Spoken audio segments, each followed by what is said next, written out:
wait no longer. Greatness has arrived. Welcome to the Trophy Room, a PlayStation podcast made by the players for the players. I am your host, Joseph, and it is here on this very podcast each and every Thursday where we talk about the latest and greatest in all things PlayStation. And so with that, the greatest co-host, whoever will be, Mr. Kyle Stevenson. How are you, sir? I'm doing fantastic, Joe. I'm happy to be here once again. A lot of really cool news to talk about, so I'm excited to get into it. Oh my god, dude. We have, for the first time, it feels like in forever, because last week we had nothing. We had just straight up nothing. Now we feel like we got a little something. The problem is, I'm running on empty. We're on week 2 of semester finale here, and I'm already on empty. I'm already on E, so I'm running on fumes. But with I've been there before. I'm still excited. I'm still so pumped because today we are graced by the Lord of the Iron Lords podcast himself, Mr. Lord Cognito. How are you, sir? Ooh, Lords of the Trophy Room, man. It is an absolute pleasure to be here.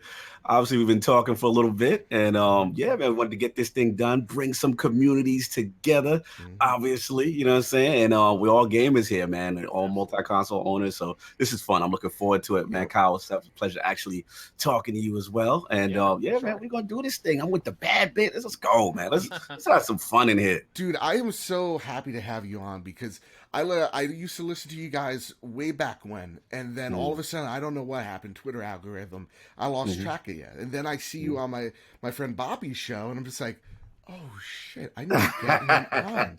Because you have a grace when it comes to words. Here, this is where I'm going to stroke my guest's ego a little bit. You're fantastic at what you do and what the Iron Lords do as well. So everybody, please check them out. Link in the description. But with that, you're an Xbox guy. Right? Yeah. How can I take your words for But I want my blue PlayStation shirt today.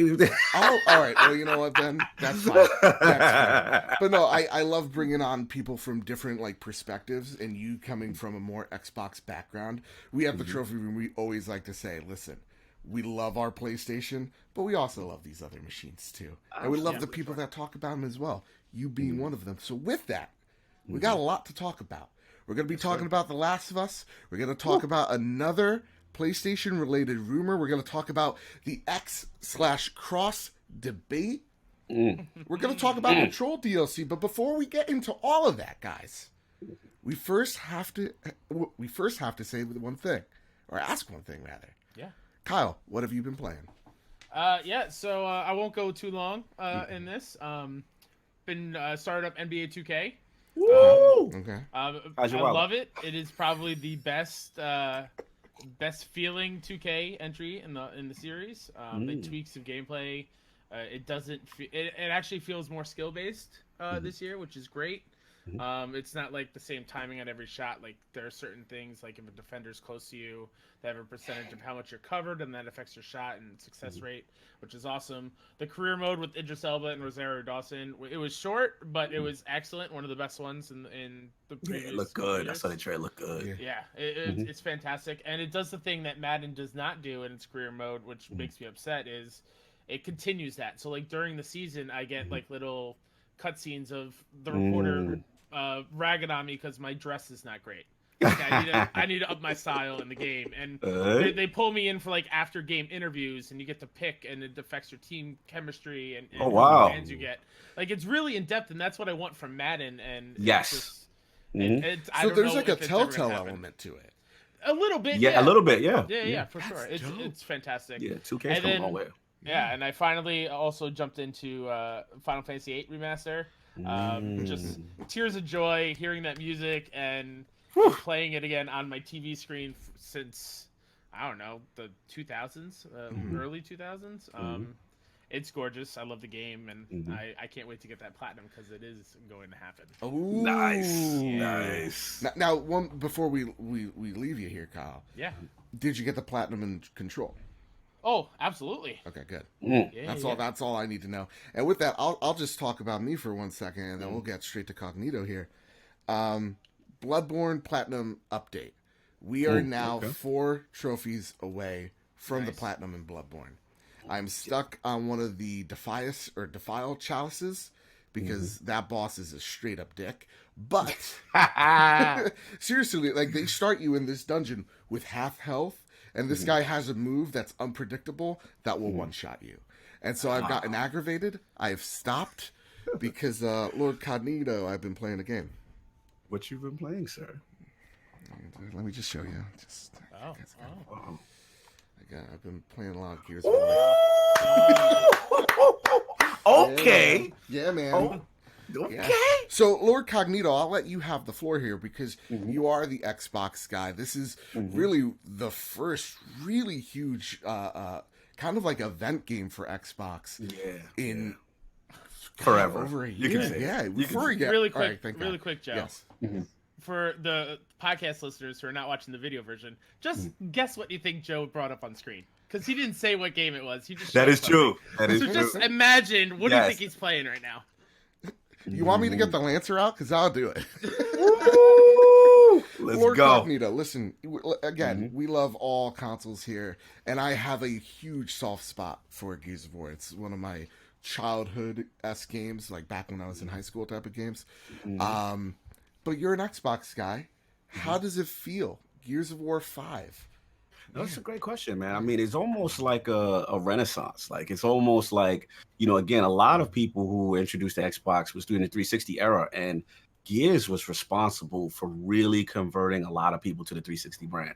Oh, yeah. And just the cooperative aspect, the gore, all the fun, and it's over the top. But what's cool is it's a reimagining of the series, but in a cool way. Graphical fidelity is tremendous. It's just been a really good time, for Xbox. Finally, I mean, obviously, you guys, the PlayStation has been killing it this gen, just with the exclusives and the high quality. And I guess the Xbox fan, the way I look at it is like, we just wanted to end the gen strong and give us some hope leading in that, now that they've rededicated the first party, what I'm saying? But Coalition, man, what a tremendous job. It is truly outstanding. I gotta say this, a few weeks ago, we saw a lot of Xbox people going like, Phil, we're trusting you, dude. We're not seeing it. And I feel like, as first a PlayStation fan, really excited for my Xbox friends who are super pumped for this game. And it feels like they got the wind at their backs. Yes. Because, we experience it all the time here at PlayStation. Oh, it's the greatest place to play, greatness, right? Greatness awaits. You can put your chest out. Yeah, put your chest out. It's been a good gen. It's been a great gen for you guys. We got God of War. We got Uncharted. We got Spider-Man. We got Death Stranding in 2 months.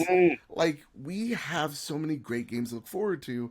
And for the Xbox this gen, they've been kind of dragging. But to see the Coalition, which is still a newer studio.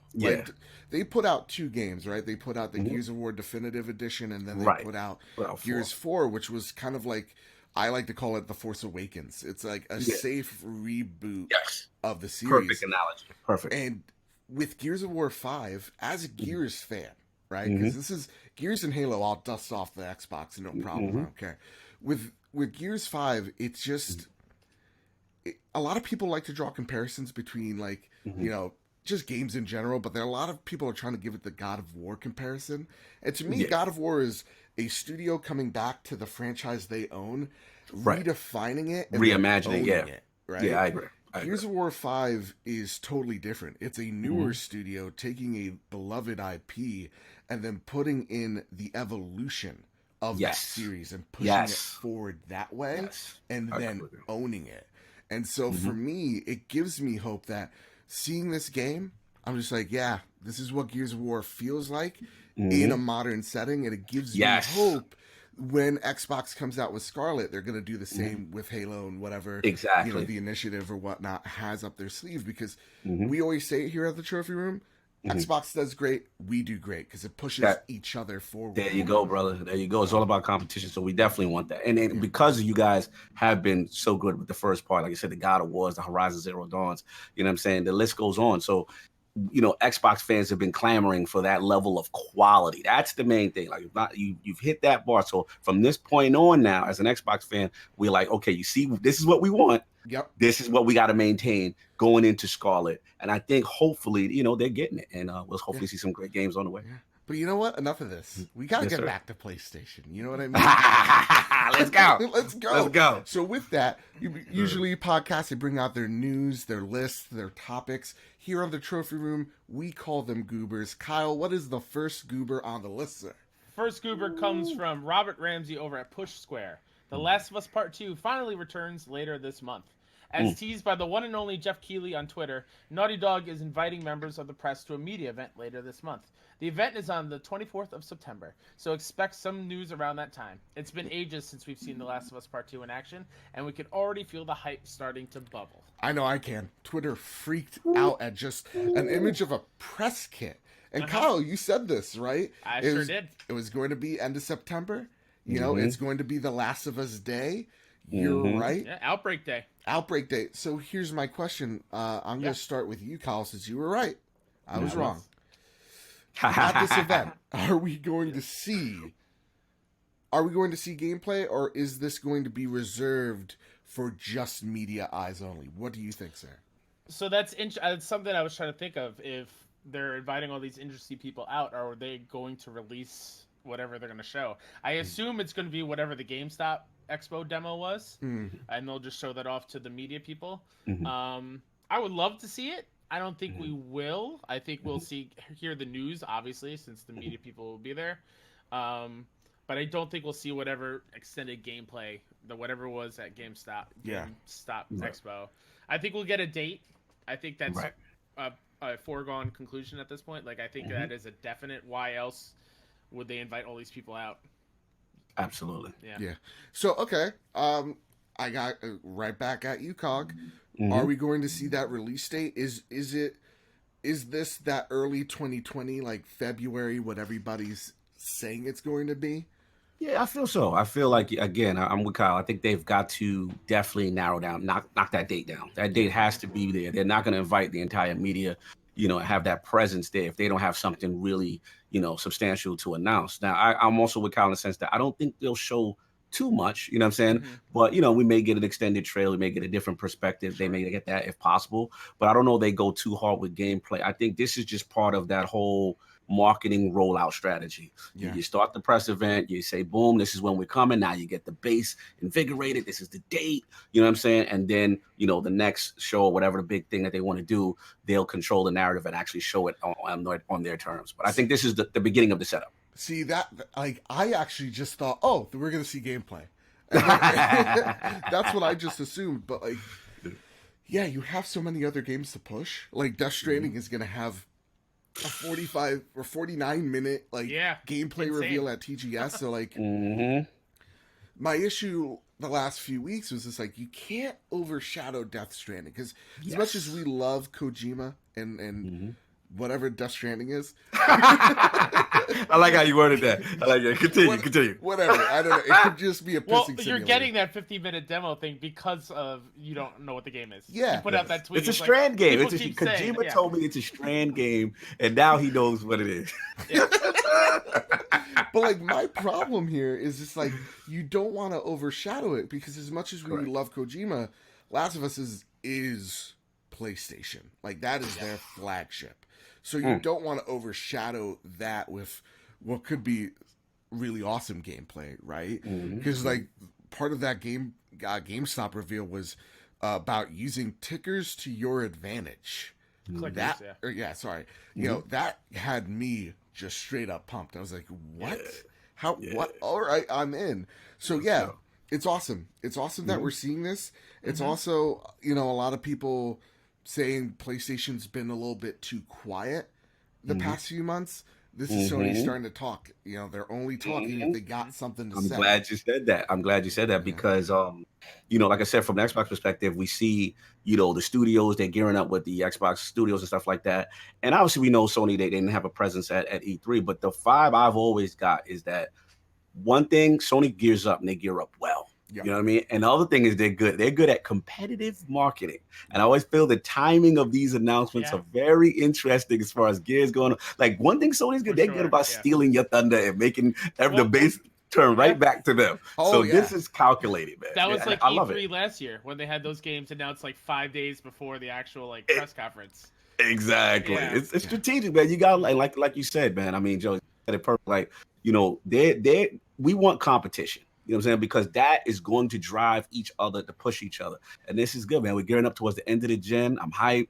And next gen's coming too, man. Yeah. Dude, I got a question for you guys, though. Yeah. In the trailer for Last of Us Part 2, if we get one, what is the one thing you want to see? So that's a good question. Cog, what is your relationship with Gears? I'm sorry, Gears. Look at me. I'm in my mindset. What's your relationship with The Last of Us? Are you walking in blind, or where are you at? I'm walking. I mean, obviously, I saw one, the last trailer and stuff like that, and I was at the Sony experience at the E3, not last year, which they didn't go, but the one that they had the different rooms and stuff like that with Ghost and all that. Okay. And man, it just has that. Last of Us has that emotional impact of a game where you care about the characters, and it was such a great ending to the PS3 era, and then kind of the remaster into the PS4. So this is iconic for me. I'm dying to see where they go. I think what I need, I mean, I'm a type of guy with games that I love like that. I don't want to see too much. Yeah, you know what I'm saying? I don't want to. Yeah, I don't want to. Because sometimes we're in this generation where they like literally telling you kind of the premise, the protagonist, and I'm like, let's just give us a snippet, give us something cool. My thing is like almost like Kojima's doing. Don't tell me really anything. Like, don't give me a 49-minute breakdown of what this is. Give me Avengers Endgame. Like, remember that whole trailer, like. Just them gearing up, and you're like, what's happening? This is the crescendo moment. And then literally the next trailer after that is like a minute of like just Thanos going like, all your failures, what did that lead you? Back to me. And you back to me, baby. Marching right to Thanos, and him just like looking at him, and you're just like, oh shit. And then bam, cut. Cut. And you're yearning for more. And that's what I want from Last of Us. Yes. And this is what I think will be that moment is you'll get like some narration of Ellie, and then the trailer ends with her walking in an office or something, and then it's just Joel turning around, and you finally see what Joel looks like. Yes. Because we have not seen it. We have not seen him. And then it cuts the title. We don't hear any dialogue from Joel. Yeah. Crowd goes, we wow. just finally see him, boom, release mic drop. Yeah. I'm pumped, guys. I'm pumped. Absolutely. With that, Kyle, let's get to the next goober, because this immediately happened right after the Last of Us, I guess, Jeff Keighley reveal. So go for it. Also from Robert Ramsey over at Push Square, Sony has something PlayStation related planned for the end of September. The ever reliable Juge EX says that The Last of Us Part 2's media event, quote, isn't the only Sony event that week, end quote, teasing that the Japanese giant has more in store for us. Right now, the most common assumption is that there will be a new State of Play broadcast. And if that does turn out to be the case, then that's probably where The Last of Us Part 2 will be shown publicly. But what else could Sony have up its sleeve? Let's not forget that Tokyo Game Show 2019 begins later this week on the 12th of September, running through the 15th of September, and Sony will be there to highlight various titles. As such, it's tough to predict the contents of a State of Play that goes live just a couple of weeks later. Yeah. So my question leading into this is, okay, I just said Sony doesn't talk unless there's something to talk about. We're going to see, or hear about Last of Us Part 2. We're going to get stuff at TGS. We even have some games already coming out at TGS, their trailers. Is this going to be a huge PlayStation State of Play, or is this a more subdued? Like, what do you think they're going to show off here? Do you think this is where we get The Last of Us? Or do you think this is where we get the Western versions of those trailers from TGS? I'm going to start with you, Cog. What do you think? Yeah, I think the latter. I mean, I think we get that more, just maybe more trailers and stuff like that. Obviously, I see some basically the vibe I'm looking at this list for stuff that they're going to show is, remember, they didn't have the E3 presence, so I think a lot of that stuff, that multi-platform stuff, also needs to be shown on this. I'm a big Destiny fan, so I saw Shadowkeep there. I saw some other things there. So that's the vibe I'm getting. I'm still with you in a sense. I don't think they want to overshadow Last of Us too much, but I definitely think, here's my thing. I'm going to be real with you. Ghost of Tsushima's on this list. That's all I care about. I scroll right to the G's. I said, where is Ghost? That game, I am so hyped. Obviously, I'm Lord Cognito, everything. I love Ninja. I love all that genre. You know what I'm saying? Feudal Japan, you got me sold. So when I saw Ghost on that list, I said, oh, Well, alrighty then. Let's see what's going on here. So yeah, my thing is, it's going to be a lot of third-party stuff. We're going to see a lot, but also we're going to see maybe some additional trailers, some additional information on some games. And that's pretty much how I got. I don't necessarily think we'll get. I mean, I've heard rumbling. Oh yeah, this is where they'll show the PlayStation 5. I think we're still too early for that. Way too early. Yeah, absolutely. But I think if this is about getting PlayStation back in the mind share, you know what I'm saying, gearing up, ending the gen strong, and a lot of these titles, some of these titles I feel will be cross-generational titles, which is again, Last of Us, Ghost of Tsushima, because it makes sense. Like PlayStation 4, you guys have the biggest install base, right? Mm-hmm. So to make a Ghost of Tsushima a PlayStation 5 launch game makes no sense. You're sitting on a base that is clamoring for that. So you end the generation on that, and then PlayStation 5 comes out, and then you show the graphical improvements and yada yada yada. So that's how I think this is pretty much going. Yeah, Kyle, do you think the same? I think the same. I think we'll see some more trailers. Maybe we'll get like the Iron Man VR release date because that is 2019 apparently. Yes. So we're running out of months and days so, before it hits 2020. Someone's anticipating. Yeah, for sure. I could see maybe a tease at some other PSVR stuff. Mm-hmm. Nothing crazy. Maybe another medieval trailer. Not that right. That's what I'm thinking actually. I'm thinking this state of play we're going to see some things carry over from TGS. And I think we're going to see, though, mostly the latter half of this year's titles to be excited for. So I think we're going to see, like, Concrete Genie. We're going to see, Medieval. We're going to see Iron Man VR. And those being showcased and lifted up by maybe a Last of Us, gameplay short reveal. Or even like a Final Fantasy VII-esque short reveal.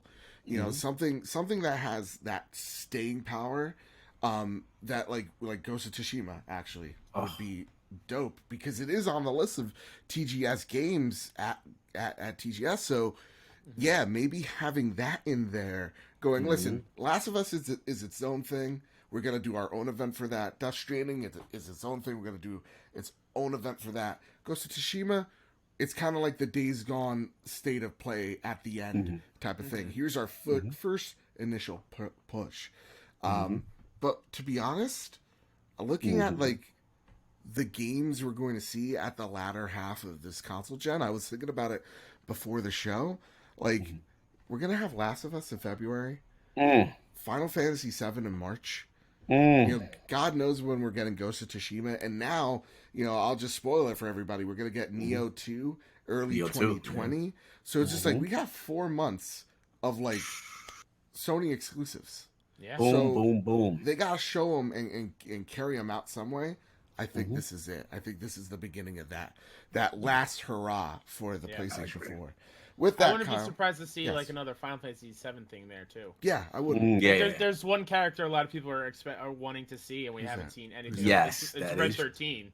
Like, show us Red 13 at the end of that. State of play. I know, Joe, you don't care, but like, he's like, that'd be huge. That'd be another really good get for state of play. All right, Kyle, we got a divisive goober on the list. Yeah, we do. Let's read it. Vicky Blake over at Eurogamer. We've all been calling the Dualshock's X button the wrong name, and PlayStation's had enough. That symbol in the southernmost position of the 4 buttons on your DualShock controller. What do you call it? If you're a rational mind, you probably call it the X button, right? That's what I call it. That's what my pals call it. I mean, we've all seen detractors, those unsettling people who call it, wait for it, cross. But they're just being contrary. We all know the truth. We know we're right. Except we're not. After the latest what do you call this button debate raged on social media, PlayStation UK decided to wade in. Only instead of clearing everything up, all it's done is blown our collective minds.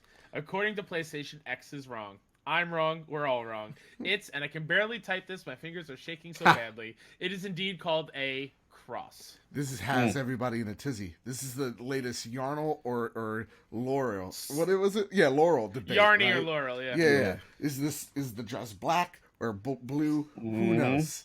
With that, we asked Twitter. Jared G says, I thought we collectively agreed it's a multiplication button. Press multiply jump. Andrew Gonzalez, he states it right. He draws the line in the sand. It's X, and it will always be X. Talk that talk. Pedro writes in and he says, I had a PlayStation controller years ago that instead of the lines for the shapes, it was the word of the shape and it said cross. And I think that was the moment I learned it wasn't X, and my world was shook. And then we got Joey McPherson, and he's going ham on this. He goes triangle, square, circle, X. I have never called it or heard anyone say cross before. In my opinion, a cross is what Jesus was nailed to. Yikes. That's some dark shit. And that's it. Classic. So it's a cross to me. And that's like Delvin Cox was just like, dude, like I cross is like, yeah, I'm thinking of Christianity, but like my question here, Kyle, I'm on Team Cross because I'm a contrarian. You are such a flip flopper. Okay. Flip flop. Now, Kyle, you're Team X. I'm Team X, but here's what I'm going to bring to the table here. Yes. I've known it was also cross for a very long time, Heretic. but I refuse to call. I call it X. Like I can recognize when PlayStation makes mistakes. This is one of their mistakes. The reason I know, going back to Final Fantasy VII, I would change the button layout. So usually circle would be confirmed for everything on PS1 version. And when I would change it to the X button, it would say press the cross button. So way back then, like in the 90s, like I knew that's what it was called, but it's an X. You look at it, it's an X. There's no way you look at that button and it says cross. Sure, all the other buttons are shapes, but is cross even a shape? Kyle, Like good point. I'm going to stop you right there because now it's a new segment called The Great PlayStation Debate. Right here, right now, because we have a guest on the show, Lord Cognito, we have entered your chambers. Woo. We need you to decide one thing. Is it indeed called X, or is it indeed called cross? So with that, way to support your side there, Joe. I know. Kyle, listen here. We all have one statement to back our side up. All right? Sure. And then, Lord Cognito, you have to decide for the fate of all that is this trophy room community. What is this called? Kyle, I know this is right off the bat. Do you want to go first or you want me to go first? No, you can go first. All right. Listen here, guys. I'm here to give you the hard truths about life. All right. First and foremost, Tim Ulf's son, there is no Santa Claus. Santa's not real. What? Tooth Fairy is not real. They are just a figment of your imagination. This is just capitalism at its most corrupt. Now, let me tell you something here. It's another hard truth. Yes, we look at this thing and we think it's an X button because X marks the spot. But no, it isn't. Because here's the greatest thing about PlayStation's line of thinking. Okay? Because to say PlayStation is wrong is to say Shuhei Yoshida is wrong. And that is just, how dare you? That's blasphemy in the highest way. So my thing is, when you take a look at, like, you think across, you're thinking of, like, Western would think of, like, theology, you're thinking of Christianity, Catholicism. But the cool thing about the PlayStation controller actually got me thinking. It's actually cool that it shapes, because everybody knows what this is. You might not call it an X if you're, if you're in Russia, you may call it something else. You might not call the circle button circle if you're somewhere in, like, I don't know, Kazakhstan. You might not call it square if you're in Israel. Everybody has a different name for these things, but you understand what those symbols mean and what they do. So we call it an X, but that would be weird because then it's the only faceplate button that is a letter. So to me, it just makes sense. Now, am I going to correct you if you say X? No, just like your pronouns, I won't correct you. I'll call it an X right with you. But it's just kind of like, hey, can you pass me a Band-Aid? It's a bandage, but because there's just there's that Band-Aid means, that's that consumer side of us, doesn't mean you're awful. It just means you're wrong and you're stupid. Kyle. Here we go. When you play certain games, Okay. like RPGs, Sure. action adventure open world, Absolutely. when you find something shiny on the ground, what do you press? You press the X button. You want to know why? Because X marks the spot. Woo! Just like any treasure map, it's an X. There's no cross marks the spot. It's an X. Case closed. Stop flip flopping, Joe. Wow. I would like to say he's still part of my argument, Lord Cognito. But where do you stand on this? You're drawing. You're saying here it is. Future of the trophy room. We got to call it this. This is tough, man. Though official PlayStation merchandise would tell you triangle, square, cross. This is tough, man. Both compelling arguments. Listen, man, Kyle, I was with you, yeah, but this is where I gotta go with Joe in the sense that it's the old expression. I'm gonna show my age. Like if his mama name a cross, it's cross.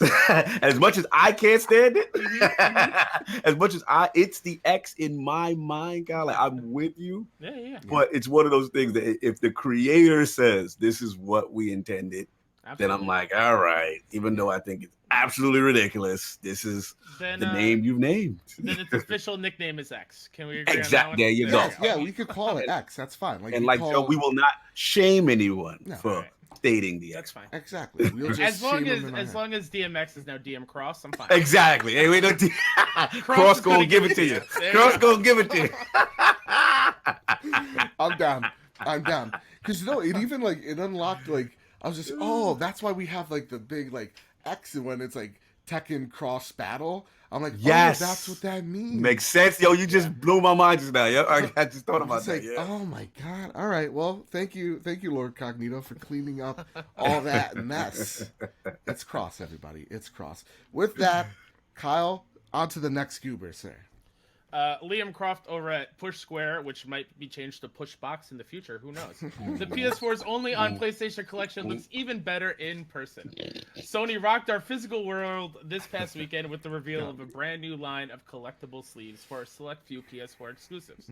Every one of them looks particularly gorgeous in promotional images and material, but they're even more stunning in the flesh. PlayStation UK has been sharing a number of tweets on Twitter from satisfied buyers, showcasing just how good these limited edition copies would look on your own shelf. Take a look at them below, and don't forget that you can still pick up your own versions via game. Rip game soon. Anyway, okay. Here's the thing. I thought these were coming to the U.S. Yeah. They need to be coming to the U.S., right, Cognito? Yeah. For sure. Dude, these are some of the nicest cases I have seen. Sick. I don't know why these weren't the official cases, because they're that beautiful. Yeah, with that said, Cognito, instead of the red greatest hits, just do this. Yeah. Now, again, Adam Leonard, because he has a problem with everybody saying something. He goes, "It's a stupid name, only on PlayStation Collection. But what else are you gonna call it? You can't play these games anywhere else." I think it makes sense. I think, Adam, get off your high horse. I'm only kidding. I love you. You do great work. Please keep drawing logos for me. I got a question for each one of you guys. Which box is your favorite when you're looking at these, Cognito? I'm going to start with you. And are you tempted? Are you tempted? Oh, yeah, I'm tempted. Oh, yeah, I'm definitely tempted. They all look cool, man. I mean, surprisingly, I got a little affinity for Wipeout, the Omega Giant. I used to, I'm a big, one thing you're going to learn about me, I was a huge Vita guy. Okay. And I remember, Vita's literally one of my favorite. As much as I love the Switch, I would love the Switch to adopt Vita functionality, like party chat across and trophy list. And Vita was amazing. I championed that. It broke my heart when they stopped really supporting it. But Wipeout, man, that series, I've always loved it, man. The fast pace, the cool little techno beats, and you know what I'm saying? I love that stuff. So when I saw it on May, I was like, oh. I had to keep that, because don't get me wrong, everything else, the ones that I call the classics, everyone is going to get. But it's just for whatever reason, the Wipeout one. So that's the one I got. Yeah. Kyle, what about you? Which ones? Man, I mean, can I say all of them? Because they're so beautiful. But realistically, if I were to only get one, it'd be the Horizon one. I love the look of that Horizon one with the long neck on there. Yeah. I mean, just any of them with a character inside of a silhouette of another character. I just like that look a whole lot. Yeah. But they're all gorgeous. Please, PlayStation US, bring them here. Please. Bring them here. My least favorite one's actually the Spider-Man one. Yeah, I don't dig it. I don't dig it. If it was just the symbol drawn, that would have been a lot better. But because you see the silhouette of Spider-Man, it's kind of crudely drawn. Not a fan. I would say this, okay? I actually like the Ratchet and Clank one a lot. The God of War one, it's fine. Horizon's actually probably one of my favorites, but the two, Kyle, I know this is gonna surprise you. That's my absolute favorite. Is The Last of Us remastered, and then there's this little indie game, Cognito. I don't know if you ever heard of it, but it's a game of the generation. It's called Bloodborne. Yeah, I've heard of this game. Yeah, man. Oh my god, let me tell you something. I need that. It has my favorite weapon of like video games is the saw cleaver. I love it. Okay. It's so dope, and just to see it there and just see the blood dripping. Oh my god, Fire.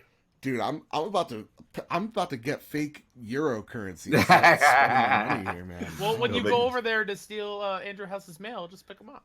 There you go. Dude, I'll remember that. With that, Kyle, we got some Flash news. Flash news. Yeah, let's get into it, man. First one comes from Zarmina Khan. Rogue Company is a cross-platform shooter by the studio behind Paladins and Smite. Alpha signups live. Hi-Res Studios, the publisher behind the MOBA Smite and online hero shooter Paladins, has announced a new multiplayer shooter for consoles and PC. Rogue Company is being developed by First Watch Games and will support cross-platform play and cross-progression across PS4, Xbox One, Switch, and PC. Nice. This goes to even add that they just announced that they're going to start rolling out cross-platform for all their games, starting with Paladins. So, Fire. Xbox One, PlayStation 4, we're about to become even closer buddies. Let's do it, man. brother. Let's This do is it. awesome. Absolutely. Cognito, I want to know. I want to know your thoughts. We're a broken record here. Your thoughts on crossplay, just real fast. Oh man, I'm the champion of crossplay, bro. I'm a huge Destiny fan, so just to see cross save in the initial thing was a huge deal because again, I got my PlayStation Guardians, you know what I'm saying? I got my Xbox Guardians, PC, everyone playing together. Like this is the future of gaming. Yeah. Like bring these communities together. And the thing I love about cross play, and as much as I'm not a Fortnite guy, I gotta admit, man, Fortnite really is the champion of this. If it wasn't for the success of Fortnite, it got Sony to say, you know what? Let's play nice. You know what I'm saying? Like, hey, man, you know, let's bring this together. We have these tremendous communities, and I think this is where this thing is going. Yeah. As far as Rogue Company, I actually saw it first on the last Nintendo Direct, I believe, and I was very impressed with what I saw. It looked cool, and yeah, this is definitely the thing. I mean, I'm seeing a lot of developers having the tools to be able to implement and bring these communities. It's literally it's flipping a switch. Honestly, it's really not that difficult to implement. Yeah. So this is cool. And the last point I'll make in reference to this whole thing about I'm a big fan of it is that, especially with online games, one thing about online games is that, you know, if it's locked to a platform, sometimes that community dies, right? Yes. It just they move on to another game, and I mean, look, Sony, you guys, you know, PlayStation has all these bangers and stuff like that. So if a new game comes out, everyone moves on. But if there's other platforms that still have thriving communities, why not merge them and keep this thing going as long as possible? That's like I honest to God think we saw Overwatch at the Nintendo Direct. First off, I'm gonna triple dip. Oh I bought that thing on every platform. You know me. You already know. But like we're playing, whether I'm playing with like Fiona and friends or Nasty Boots and Miss Nasty Boots. It's always taking forever to find a lobby, and if we can just merge everybody who's playing with a controller on this game, it's going to make that game last so much longer. So now with that being said, real quick, I know I'm going along with this one. PC gamers might need to give them the option, console guys the option to opt out of them because let's be honest, you know, there's huge advantage. You know what I'm saying with the keyboard. Well, Fortnite actually does it. It's all by input. So, and I think some other ones do it too, where it's just like, it'll know that you're playing on a controller, so it'll only match you with people on a controller. Right. And if you're playing with mouse and keyboard, only mouse and keyboard. Right. But if you're doing mix inputs, it brings you into people with mix inputs. So it's pretty dope. Anyway, on to the next Flash Cuber. What do you got for us? David Hodgson over at The Blog. Call of Duty Modern Warfare beta rolls out this Thursday. Following the success of the Modern Warfare 2v2 alpha, which was the biggest alpha or beta in Call of Duty history on PS4, the time has come to check out even more multiplayer content. The beta rolls out this week. Get an early look at a collection of several maps and modes Call of Duty Modern Warfare has to offer before it releases on October 25th. Be among the first to experience the intense multiplayer action, ranging from the quick, close-quarters 2v2 gunfight mode to traditional 6v6 multiplayer gameplay and larger player count firefights. Lastly, night vision multiplayer gameplay maps featuring night vision goggles that allow for an amazing tactical experience. The first beta test weekend is exclusively for PS4 owners, running from Thursday, September 12th to the morning of Monday, September 16th. Now, they're going to be rolling this out on the second weekend towards the end of September for everyone. It's actually going to test their crossplay capabilities. Nice. So, Nice. Cognito, Right. who knows? We could be playing with each other at the end Exactly. of September, man. I forgot That's all about awesome. Warfare, yeah. The thing that has me the most pumped, I did not know this, night vision goggle mode? Yeah. Dope. Fire. Dope. Fire. My hype is at an 11. I loved what I played. You know what would be cool, and it would never ever work? Tell me. If you could put on your PSVR as night vision goggles and have a mode Oh, where that you was play against great, other yeah. people in VR with night vision, like that'd be so cool. Oh my god, that would Next be level, so brother. yeah, that would be next level. Let's get Absolutely, to the next one here. Yeah, let's bang these two out. That's what she said. Sure. Matt Purslow over at IGN. Control patch fixes struggling console performance. The patch, which is now live on PS4 and will be applied to the Xbox One and PC versions of Control soon, improves stability on all platforms and offers improved frame rate performance thanks to optimization of multiple systems. Bugs that cause mission crashes have also been taken care of. The patch has been fully detailed by publisher 505 Games and also fixes some errors that hampered game progression and the user interface. While all small on paper, these fixes should help make Control a much more enjoyable experience for many, as the game has been reported by plenty of people to run rather haphazardly. Awesome. Very awesome. I'm on board with this. Also, when it comes to the next bit of news, Kyle, I'm going to handle this one because we got to be very delicate here. Sam Lake, the creative director and I believe he's running the game the show over at Remedy, announced that they're going to have a DLC, multiple DLCs out for Control, or multiple expansions. One at the end of the year, which is going to be a photo mode, the other one being Foundation, and then there's another one that I don't feel comfortable saying because to me it's a huge spoiler. So just if you're into Control, yeah, it's kind of a get spoiler. hyped. Yeah. But if you haven't beaten it, still get hyped. And then when you see it and you're like, is this a twist? Chances are it is. And then check the DLC and it's going to blow your collective freaking I mean, minds. also be aware, like, if you don't want to be spoiled, don't look at the images for the DLC. Yes. Right. Because you will get spoiled immediately, and it's super cool as somebody that I don't want to get into it, but like I've never experienced what it's getting spoiled, so I'm very hyped about it. Yeah. That boy chooses his words carefully just now. I'm beyond hyped for this. Cognito, Well, did you play Control? I played a bit of it. Actually, I didn't pick it up yet because it was just too much going on. I think it was during Gears Week. Yeah. But no, I played it at E3 behind closed doors with Alan Wake and the 505 team, and I just looked at it. I'm like, wow, this is what I thought Quantum Break was gonna be. You know what I'm saying? And I'm just like, this game is it's truly amazing. I will say it's very polarizing. Very Really? polarizing as far as reviews. I know people who, like, some people, shout out to the truck. Yeah. Shout out to those dudes. But yeah, man, like some people really love it, and then other people like it's a divisive title for some people. Very interesting. You gotta I check think this patch will fix those people that are divisive. Because okay. The one thing a lot of people say is the story's cool, the powers are cool, but it runs really poorly on OG PS4s. And even on my Pro, there was a lot of frame rate drops and stuttering and freezing. So the fact that they're patching all this out, like I want to hop in and play from beginning to end again because I want a fluid experience because it's worth it. Yeah. With that, we also get some, and this is the next bit of Flash Goobers, a quick TGS trailers for both Nioh 2 and Final Fantasy VII Remake. For me, I love the first Nioh. I thought it was dope. This one, spoiler alert, because it's Tokyo Game Show, all in Japanese, so I have no idea what's going on. But what I will say, it's giving me a lot more Soulsborne vibes than the original trailers did, though it is very much in that same genre. It's like, hey, this game takes after a lot of from Software's vision, so I'm pumped for it. Early 2020. Hopefully that means it's a January launch title, or sorry, a January title, and I'm pumped. But guys, you seemed pretty excited. Did you check out the latest Final Fantasy VII trailer? I've watched it like 8 times. Let's go. Joe, as someone who's never played it, I'm sure you. I've never played it, dude. Never in my life.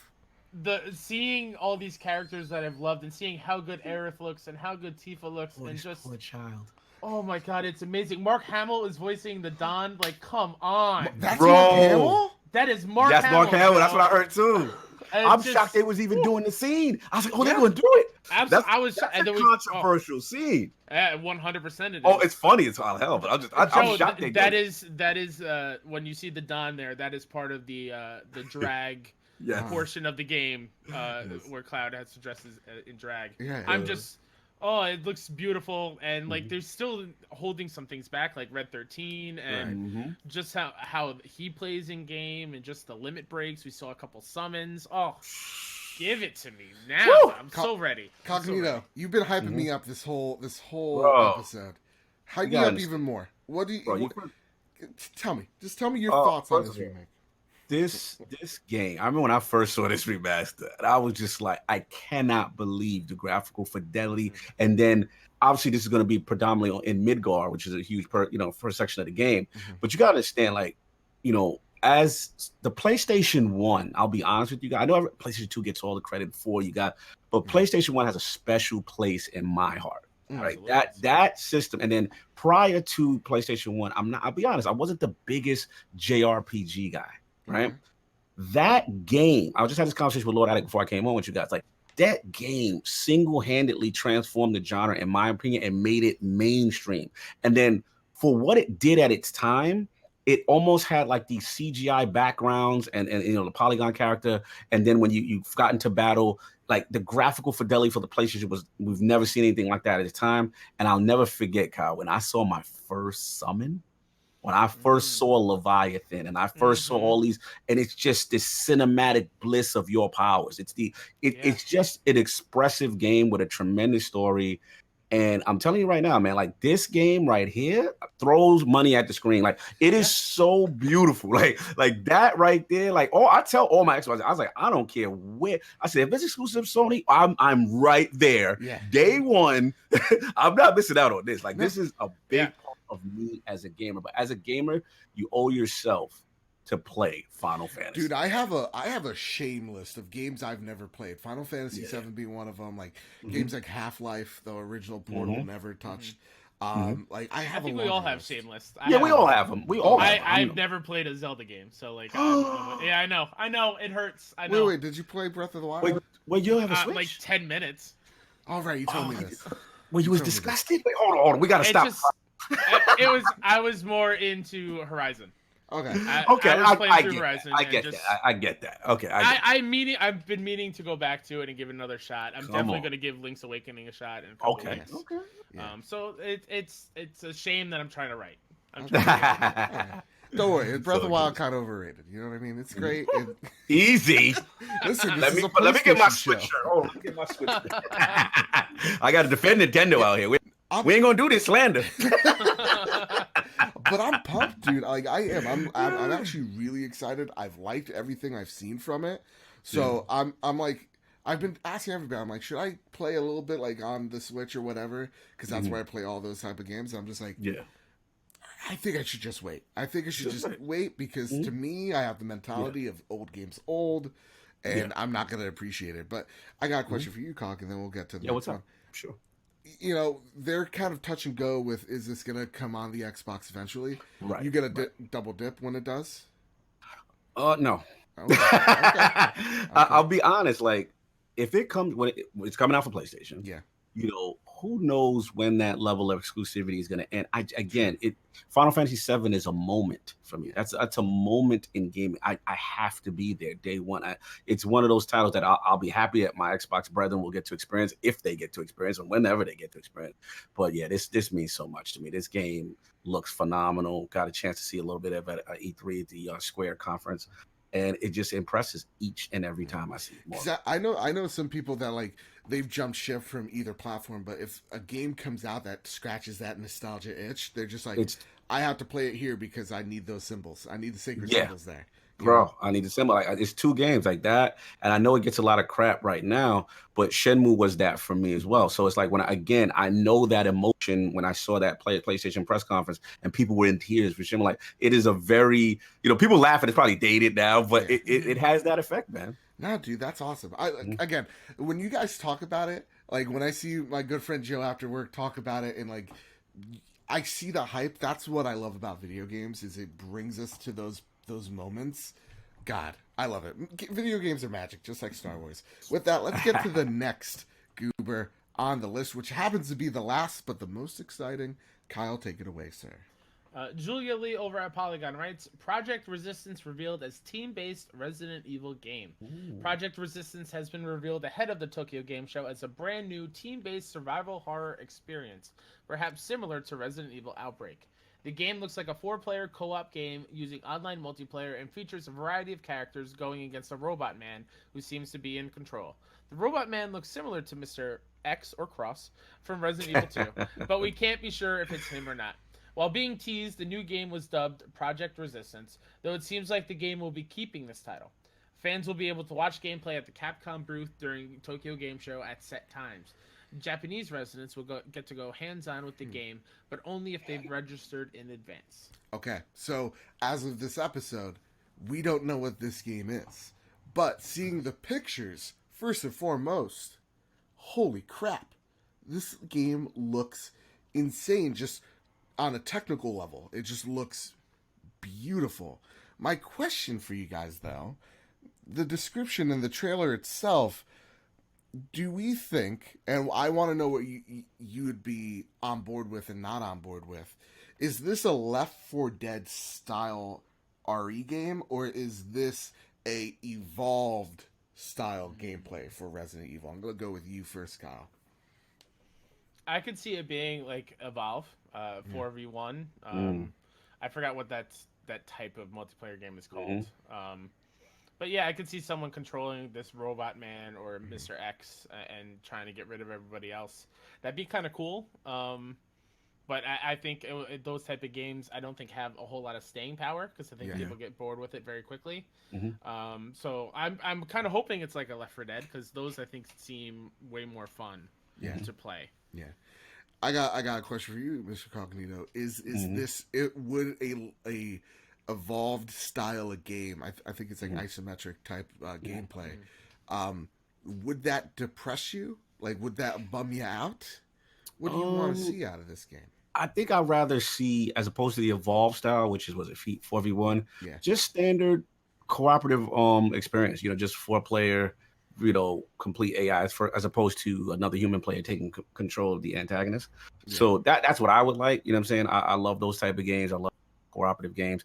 I agree. I don't think the staying power is that big, but maybe if we get a little slice of Resident Evil lore that we didn't know about in conjunction with it.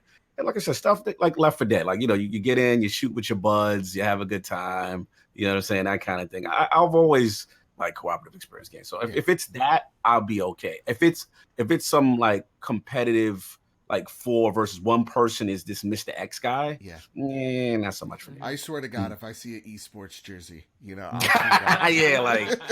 I'm good on that. Yeah, this guy with Mr. X has like 1,000 kills. Like I don't want any of that. For me, I really hope it is that Left 4 Dead style, but they have that element of Evolve where you have kind of like, we're going to bring it to Xbox for a second here. Let's get it. Remember Fable Legends? Of course. You had the 4v1, but the one person was supposed to be the dungeon master. Right. And he's throwing these waves at you. I would like that, where he's there's one person who is fucking with you, kind of like a Saw experience, kind of dropping enemies in your vicinity and adding to that scare factor that Resident Evil is really good with, and also somehow building it up to a crescendo moment where at the end you've cleared all these enemies, you've cleared whatever objectives you needed to do. Now here's Mr. X, and all of a sudden turns into a Dead by Daylight situation. Okay. Right? Okay. That gets you pumped. It gets my selling me. It's selling me. Man.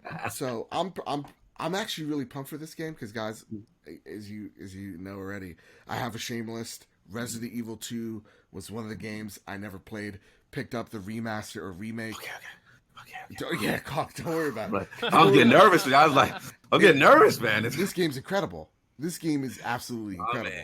Man. There you go. Oh my God! So like, where were you at with RE2 remake? Now that I have you here, Cognito. Bro, that changed the game. First of all, Team Leon all the way. Oh, absolutely. Team Leon all the way. So Resident Evil 2 again, one of those transformative PlayStation experiences. That was on the debut. Again, I love that console, man. That Resident Evil changed the game. And to see that reimagined, the way it was reimagined and all the extras. And then again, the last point I'll make is just Mr. X as a character, as a younger person, like it scared the hell out of me. like this unstoppable force. Like I'll never forget when I first saw that character. It was the scariest thing I've ever seen. And he was literally hunting me through the whole game. The sound design is on another level in that game because of the steps. And I've never been too scared of a big hulky blue dude in a trench coat and a top hat. But this motherfucker, he will ruin your life. It got me so scared where I started playing as Claire, and he comes out straight in the beginning. I was just like, actually, I think I'm good with this game. I think I've seen all I need to see. I was like, yo, what's going on? What is happening here? I'll never forget. I'm good. I beat it as Leon. I'm good. Ada, oh my god, she's gorgeous. And I ship those two beautiful people together. But yeah, I'm pumped. I've seen a lot of people critique it as oh, it's, they probably held this off. I don't think that's the case. Yeah. But yeah, I'm pumped. Hey guys, I got a question for you guys. All right? Yes, sir. Are you holding on to something? Yes. Hold on to something. Trust me, I don't want to lose you right here. All right, good. Prepare the drop. Each and every week, PlayStation drops the latest and greatest in all things PlayStation onto the PlayStation storefront. The only problem is that there are way too many awesome games to play. So, each one of us has picked a game from this list that we're the most excited about. With that, Kyle, what's the game you've chosen this week? The Walking Dead, the Telltale Definitive Series. Played the acclaimed series that set the benchmark for storytelling in games, based on Robert Kirkman's award-winning comic book, The Walking Dead. The Walking Dead, the Telltale Definitive Series contains all 4 seasons, 400 days, and The Walking Dead Michonne, which includes over 50 hours of gameplay across 23 unique episodes. That's dope. Is this a Skybound, right? I believe they're the ones putting out this collection. That would make sense because so it's kind of like Skybound's way of hey, let's milk this for all we got here. Absolutely. Oh yeah. And I've held off on the last season. I want to play everything from beginning to end and one straight go. So I'm super excited for this. All right. Nice. I'm pumped. Lord Cognito. Yes. What game has you picked? Borderlands 3. The original shooter-looter returns, packing bazillions of guns and mayhem-fueled adventure. Blast through new worlds and enemy as one of 4 new Vault Hunters. Play solo with friends to take on insane enemies, score loads of loot, and save your home for the most ruthless cult leaders in the galaxy. Borderlands 3, baby. I'm so pumped. Yes, I can't wait. I can't wait to pick the mech chick because that's what I want. Are you going Moe's? Yeah, I'm going Moe's, dude. This is a game I don't know anything about. Just Randy Pitcher keeps on doing dumb shit. Another game he's never played is Borderlands. Oh, well, dude, you might be asking. Kyle throw you under the bus. I love it. He ain't do that either. Because I've been waiting to play Borderlands 2 with him in the lead. So you guys get to rock together. That's dope. And so I think we're gonna band together and take on absolutely Borderlands in 3 for sure. Yeah, I can't wait for this, dude. I am too. Again, I have no idea what I'm kind of walking into. I've played 2 a couple of times, and when I mean I played 2, I mean I got into the first level and then people abandoned me.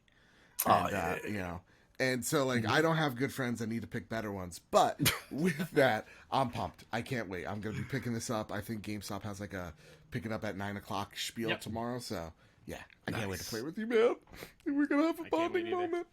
And with that, my pick is Blasphemous.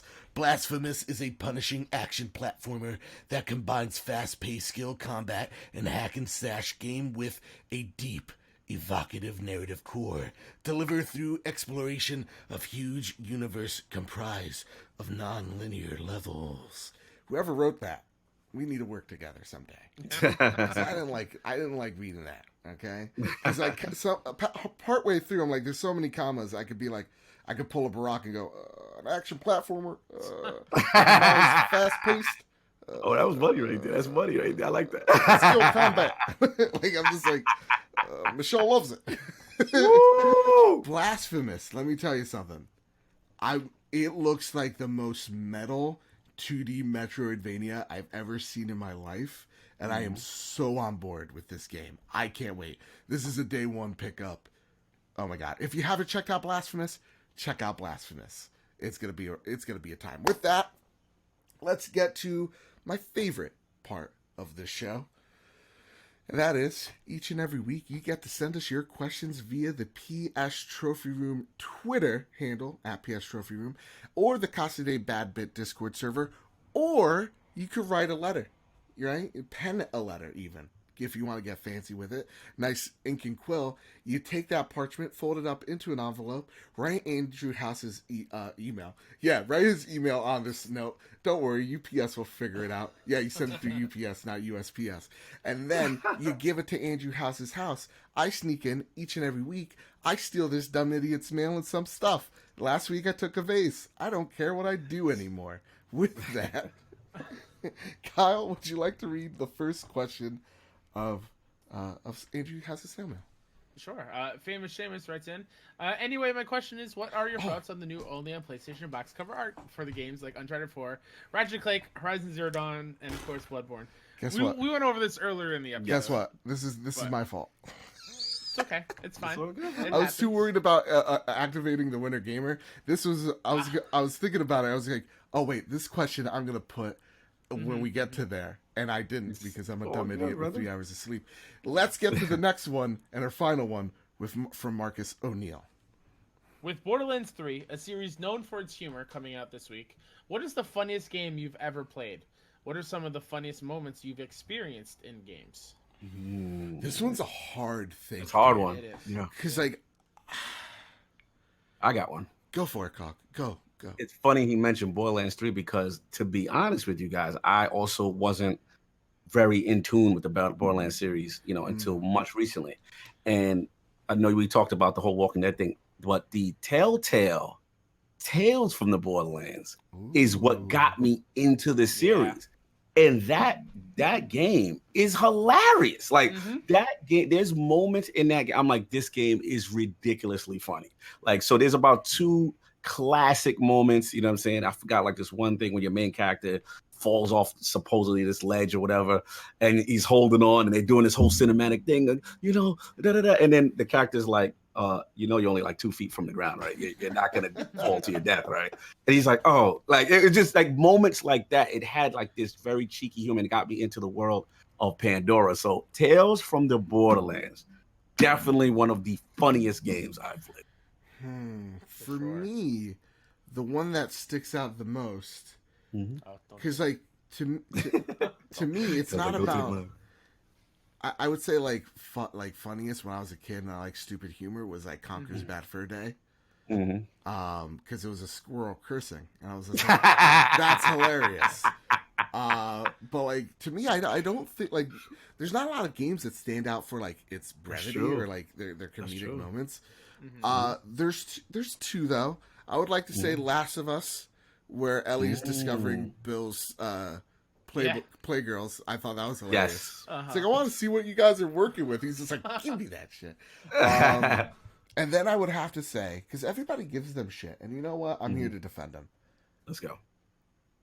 I'm gonna say Mario plus Rabbids Kingdom Battle. That game's adorable, and I love the rabbits. They made me laugh. I was like, yes, you're funny. I like this. I like, you know what? The Peach Rabbit. Peach Rabbit. Yes, Peach Rabbit's hilarious. She's taking selfies all the time, trying to look all cute, on Snap. Peach Rabbit. Yes. Yeah, so that's mine. Kyle, what's yours? Yeah, so hands down, Borderlands franchise, every single game, it just ups the humor. Yes, a lot of it is juvenile, so if you don't appreciate that stuff, then you're probably not going to like it, but in small doses, it's fantastic. Borderlands 2, Tiny Tina's whole little quest is unreal. It's fantastic. But the game that I had to pause because I was laughing so much after I've been so frustrated trying to solve puzzles in it, it's Portal. Portal 2, with GLaDOS and Wheatley as your little companion. Just like the one-liners, and there might not just be like quick quips, but they're too smart for their own good type of jokes. So like it'll hit you like, oh, I get it. That was good. It just like the whole vibe of it. It's just fantastic. Dope. GLaDOS for sure is probably one of the most funniest villains. Mhm. Here's the thing. I'm gonna kick myself later because I'm gonna think of it while I'm driving to get Right, something in yep. Japan, and I'm gonna be driving. I'm like, damn it, it's really this one. I'm gonna kick myself to death. I know. It's a good question. That's a really good question. Marcus O'Neill comes in with the bangers. He'll come in at, like every so often. He's be like, "Here's a thought piece," and I'm just like, "Oh man, I'm not ready to think." I mean, even Spider-Man PS4 has some great humor in it as well. Absolutely. Yeah, I can't think of any. With that, that's been the trophy room, everybody. I'm so grateful to have you on, Lord Cognito. Before we go, pimp out your stuff, man. What do you got? Share with us. Yeah, man, we got a lot of stuff going on. First of all, an absolute pleasure. Thank you. Lords of the Trophy Room, Mr. Bad Bit. Who that ninja? What's going on, man? No, but thanks you guys for having me. This was a lot of fun. Love your show. Love the format. This is really fantastic. As me, it's Lord Cognito on Twitter and Iron Lord Podcast on YouTube. Every Sunday is the Lord's Day. So make sure you tune in and you get your gaming news, man, with all the other lords, Lord King, Lord Addict, and Lord Sovereign. And yeah, man, we talk multi-platform. Obviously, we do have a preference for Xbox stuff, so we will say that. I've been championing a lot of Switch stuff. So if you like Switch, please come check that out. And of course, Sovereign and myself, we always champion when PlayStation does some great things that we enjoy talking about. So yeah, check us out this Sunday. We will have, I believe, Colt Eastwood. He does a lot of video production stuff. So it's be really interesting. And we're looking to get some developers and more people in the industry on in the future.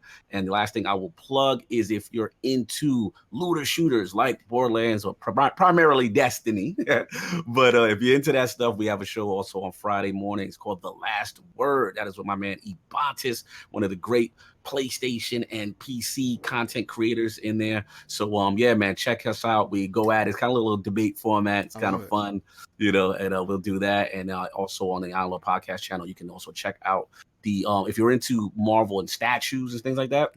Check out my man Lord King of the Statues. Usually up every Wednesday or Thursday. A lot of Marvel Cinematic Universe statues, DC characters, all your favorites. Please check us out. Again, Iron Lord Podcast, YouTube. And again, the Trophy Room. Lords of the Trophy Room. Make sure you check it out, Lords of the Trophy Room. Yeah, I like these guys, man. Thank you for having me. Thank you so much, man. Absolutely, and let me say, just again, your show is excellent. And I'm kicking myself because I got a new job and I work Sundays. I was about to ask. I was like, we got to get the Trophy Room on. Let me tell you, we got to do this. We'll work something out, and I'll call out one Sunday. I don't care. I don't care. I'll do it. Let's do it. Let's get both of you. Yeah, man. With that, yeah, your show is excellent, and you guys offer something just totally different and unique. Whatever guests you guys have on, the questions you guys ask are just. God, it's so good. It's so good. So I can't recommend you guys enough. Kyle, what do you have to plug, sir? As always, I'd like to plug myself. Who Dat Ninja 73 on Twitter and on PSN. So I'm biased. I love your name. Ninja the Ninja, let's go. Absolutely. My show all about the kind of funny community called Best Friends Talk Funny is on Twitter at BFS Talk Funny. Just had a new episode go live today with the one and only nanobiologist, the legend of Kind of Funny Games Daily himself. I have another podcast with my Kind of NYC family called Dollar Slice, where we just talk about the nerdy things that we love. And Dollar Slice Pod on Twitter. I don't know why I did the nerdy thing for nanobiologist, because every time, and like Garrett Bland's gonna be like, you son of a bitch. Every time I think of biologist, I'm thinking guy in a coat, like a scientist coat with glasses, a bow tie, you know? There you go. Border, yeah. Anyway, with that, you can check out the Trophy Room here at Bad Big Games on YouTube or on Apple Podcasts, Spotify, Google services, wherever you get an RSS feed, you can find us here. And if you're on iTunes, rate us 5 stars. It helps build and grow this big, beautiful family that I call home. It really does help out. So if you can, please go ahead, do that. And with all that said, with all that out of the way, everybody keep hunting and keep playing PlayStation.